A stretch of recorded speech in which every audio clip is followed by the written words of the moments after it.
क्योंकि ये सवाल सिर्फ बच्चे हमारे एज के लोगों का नहीं है, ये सवाल है हमारे से छोटे का जिनका फ्यूचर है, हमारे से बड़े का जिनका फ्यूचर खराब हो चुका है। जेएसएससी और जेपीएससी में हो रही परीक्षाओं में धांधली को लेकर उन तमाम चीज़ों से हम लोग त्राहिमाम है। जेएसएससी होश में आओ, होश में आओ, होश में आओ, जेपीएससी होश में आओ, होश में आओ, होश में आओ। शांति प्रदर्शन के लिए हम लोग बैठ रहे हैं धरना के लिए, और ये धरना तब तक जारी रहेगी जब तक हम लोगों के जो प्रमुख मांगे हैं झारखंड सरकार नहीं मानती है। महिलाएं लड़कियां, क्योंकि इस पूरे प्रोटेस्ट में कई लड़कियां भी हैं, यहाँ आप मेरे सामने भी देखते हैं, क्या लड़कियां भी हैं उस जी जी बिल्कुल 50% महिलाएं हैं अगर राज्य में या केंद्र में, तो हम लोग क्यों नहीं आंदोलन को आगे बढ़ाएंगे। झारखंड में फिलहाल जो एक बड़ा मुद्दा है वो ये है कि 14वीं जेपीएससी में घोटाले के आरोप लगे हैं और जो अध्यक्ष थे, चेयरमैन थे जेपीएससी के खयांगते साहब, उन्होंने इस्तीफा भी दे दिया। लेकिन मसला सिर्फ इस्तीफे तक सीमित नहीं है, अब छात्र आंदोलन पर हैं। पिछले कई दिनों से इसी बापू वाटिका के बाहर, मतलब बापू वाटिका कैंपस में झारखंड के वो छात्र जिन्होंने परीक्षाएं लिखी हैं, जिनको गड़बड़ियों के बारे में पता है, वो धरने पर बैठे हैं। आज 28 तारीख के जब वीडियो को शूट कर रहे हैं और 29 तारीख यानी कल एक बड़े मार्च की बातचीत की गई है, संविधान मार्च की बातचीत की गई है। जो लोग इस आंदोलन में हैं, जो ये आंदोलन को लीड कर रहे हैं, वो साथी हमारे साथ हैं। बहुत कम शब्दों में उनसे जानना चाहते हैं कि आखिर जो प्लानिंग है वो क्या है। क्या नाम हो आपका? मेरा नाम रविंद्र पासवान हुआ, और सबसे पहले आपका बहुत बहुत धन्यवाद कि आप जो सो छात्रों की आवाज़ पहुंचाने का काम कर रहे हैं।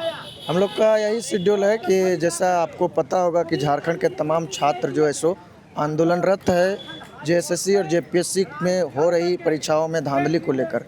उन तमाम चीज़ों से हम लोग त्राहिमाम है, और इसलिए हम सभी छात्र जो है सो एकजुट होकर के झारखंड सरकार के खिलाफ, या यूँ कहें जेपीएससी के खिलाफ, जेएसएससी के खिलाफ जो है सो हम लोग 29 जुलाई से जयपाल सिंह मुंडा स्टेडियम में अनिश्चितकालीन शांति धरना प्रदर्शन के लिए बैठ रहे हैं। ये संविधान मार्च का भी कोई प्लान था? बिल्कुल, अनिश्चितकालीन शांति प्रदर्शन के लिए हम लोग बैठ रहे हैं धरना के लिए, और ये धरना तब तक जारी रहेगी जब तक हम लोगों के जो प्रमुख मांगे हैं झारखंड सरकार नहीं मानती है। कल जो हम लोग का शुरुआत होगी वो हम लोग जयपाल सिंह मुंडा स्टेडियम में हम लोग एकत्रित होंगे, और फिर वहाँ से हम लोग का एक संविधान मार्च निकलेगी जो अल्बर्ट एक्का चौक तक शायद जाएगी। अल्बर्ट एक्का चौक वहीं, अल्बर्ट एक्का चौक, हाँ, वहाँ तक हम लोग ये संविधान मार्च करेंगे।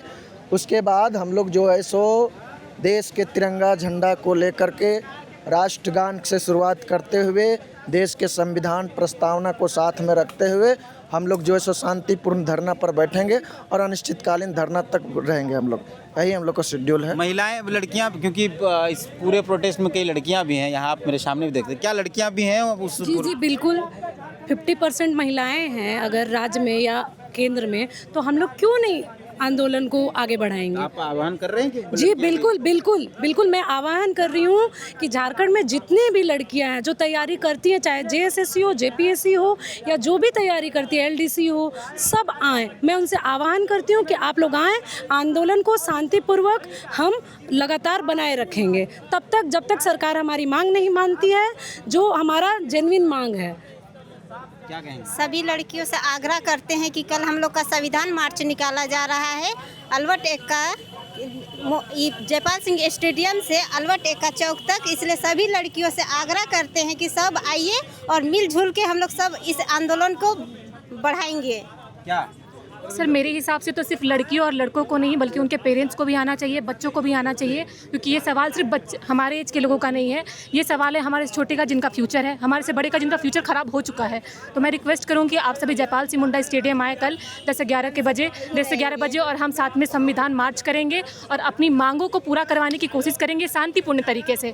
अगर आपको कोई भी तरह की असामाजिक तत्व दिखता है तो मैं कहूँगी कि उससे दूर रहें, उसको इन्फॉर्म करें, जो भी वहाँ पे पुलिस अधिकारी होंगे उनको, हाँ उनको, और आप उनसे दूर रहें। आप उसमें जाके पढ़ने का प्रयास ना करें, क्योंकि आप स्टूडेंट हैं, स्टूडेंट जैसा प्रोटेस्ट करें। Thank you. तो इनका ये कहना है कि उस पूरे प्रोटेस्ट में या उस पूरे मार्च में सिर्फ वो छात्र ना हो जो परीक्षाएं लिख रहे हैं, बाकायदा उनके परिवार के लोग भी हों।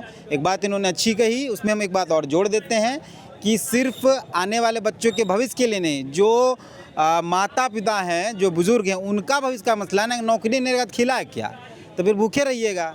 तो ये वो कह रहे हैं कि उनको भी आना चाहिए। फिलहाल देखते हैं कल क्या होता है। हम लोग हैं मौजूद यहाँ, छात्रों के बीच हैं और उनकी बातों को आप तक पहुँचाते हैं। फिलहाल मिलते हैं, जोहार।